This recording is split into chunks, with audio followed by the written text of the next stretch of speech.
then we'll go to Zach.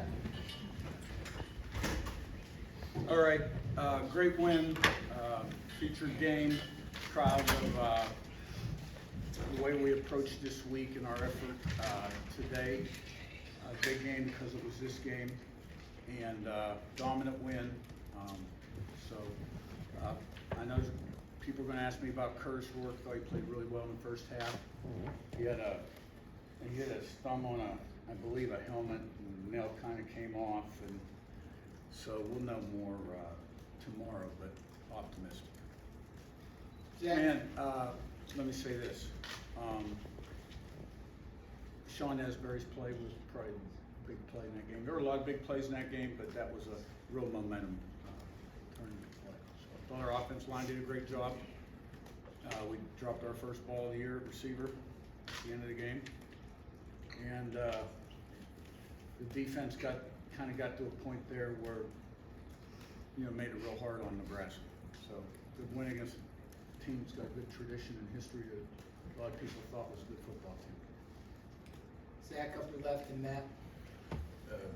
Curt, between the bye week, national television, the pregame show, whatever else, I imagine this could have been the sort of week where distractions became an issue, and yet you guys at least outwardly played maybe as well as you have all year. Just what does it say about this team that it can sort of face a moment like that and need it so emphatically? Well, it's a veteran team with the right kind of guys, got a good staff.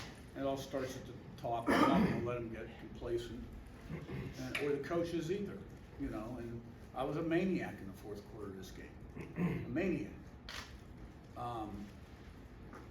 But we responded. It was a tight game, like I said, and then we broke it open with some key plays. Some of those back shoulder catches got us going, and Curtis, we hit a couple of runs, and they couldn't answer the bell in the second. They took it down the field, had a chance really to, make it a game, and Asbury made that big play. I think it was 4th and 8 when he made that big play.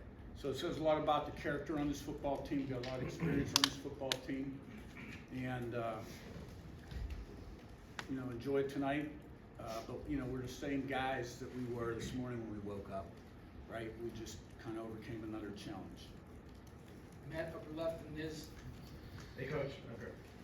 They came in giving up like 85 yards a game, no rushing touchdowns. You guys go well over 200, 5 rushing touchdowns. Just talk about the play, the physicality of your line, and then the way your backs, really took advantage of those opportunities. Yeah, we got some real blue-collar guys up front, coached by a blue-collar guy. Coach Bosted's kind of an old-school line coach. He really, they put a good day's work in. He'd probably never coach for a guy like me. He gets them off the field like I do. But those guys are really tight and they're tough guys, and those backs we got, they're all about the same, and they're good players. And then perimeter blocking is important too. The explosive plays happen with great downfield blocking. So. Niz on your left and Todd. With Taven coming in, you mentioned your kind of assessment of him was that you'd always see well plays in practice, but consistency might have been the issue. Had he turned a corner kind of in practice the last 2 months? And what have you seen from him that he was ready for this moment, say when he needed to come in? I mean, he's always been the backup quarterback, and I thought he played well his first opportunity at home. The second opportunity at home was okay. This guy still has to practice better, but it's hard to be the second string quarterback because you don't get many reps. And we put a lot of new stuff in the pass game week to week, and then you look at the variables in terms of their coverages and defenses, right? So, but I thought he went in there and did a good job. I had confidence, team had confidence, and I was proud of him. Todd and Seth. Curt, Terry Jones and Bryson Bonds both got a chance to play a little bit more than we'd seen them before, and they both played well. What was the rationale on having them play, and how happy were you with their performance? Yes, well, Terry Jones started and played most of the game, and Farrell started strong safety this week. And Bryson Bonds went in when Sean Esbury started cramping after the interception. So Terry Jones got a lot of reps at Rover today, and we'll see what the tape looks like. Seth in front and Rick. Curt, you've obviously, since the beginning of the season, been working to build up the atmosphere in the stadium for games, and with the second half of the season in mind. Just how much juice did the crowd give you today, and what was it like kind of seeing an atmosphere like this today? Well, I noticed them, and it was great because we were sold out. Michigan sold out. We had Washington sold out still, and there's a lot of excitement. There, a lot of places, which is awesome. And I could tell they were really loud. We did have some people leave, which I understand as the game waned on. We had a pretty big lead, and always on Scott and his crew about in-game entertainment and music selection in the second half. No, keep winning, people gonna come, and I felt confident it could happen here like that too, because I've done it at one other place that was very similar to this building. Rick, center, third row. Raiola had come into the game, only had 3 interceptions all year. He had 3 picks today. What kind of things did you do to throw him off and get him unsettled? Well, probably some of they threw the ball a lot more than they had. And then they got behind, they had to throw the ball more, so he's under pressure. And then he's in some tough down and distance situations, and maybe he's forcing the ball, and he's young. He's a very talented guy. He's young.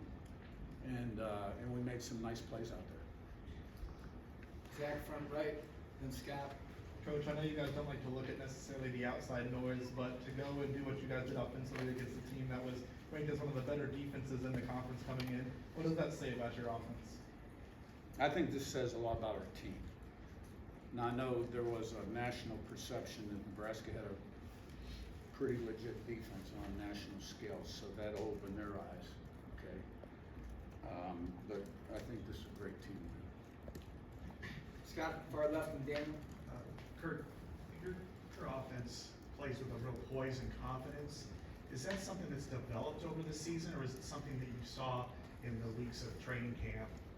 No, I think with success comes belief, which comes confidence, which comes success, right? That cycle. And I think you saw that really kind of start against Western Illinois, who wasn't a great team, but we played well. Now we went to UCLA, and I think you just have seen it build off every other week. Daniel in front, and Jim. I want to say that Lawton Ellison averaged almost 9.5 a run. Just what do you feel like with the way that they ran helped them play the way that they ultimately ran today? Well, they probably had some nice holes, and the box count was probably in our favor, which tells me they were probably overplaying the RPOs. So we were handing the ball off and gaining yards. Jim in front, and Jack, last one.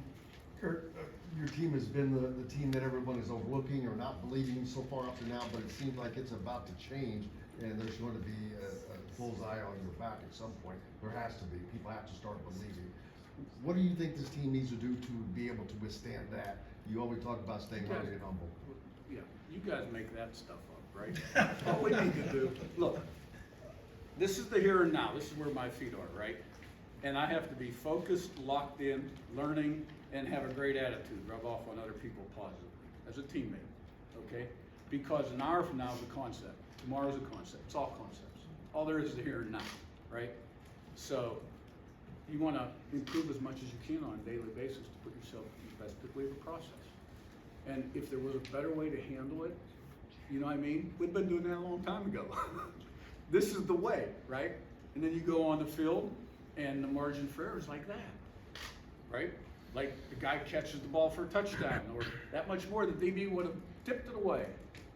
It's athletics. So we got to put ourselves in the best position, and if you prepare properly, anything's possible. Jack, second row right, last one. Curtis said after the Northwestern game that he wanted to get off to a better start, and I think you guys scored four touchdowns on the first 5 drives. I guess before he left with an injury, what do you think allowed him to be successful against the Nebraska defense? I thought he played really well, made plays, ran a little bit too, and the wideouts made some catches. I mean, he threw some nice balls on those back shoulders, and those wideouts made some real nice catches. All right, thanks, Coach.